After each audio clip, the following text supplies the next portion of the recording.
So I wanted to put the firewall here to split the fuel cell from the compartment, but it looks like I'm gonna have to move my battery. Battery relocated.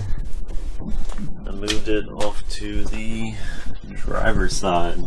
I took my poster paper and I measured from here to here. So hopefully this thing don't move. It's pretty heavy. What I'm gonna be putting in here.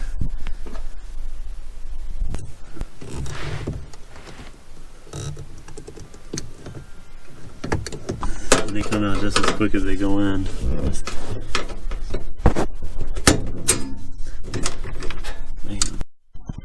Alright guys, this is the finished product.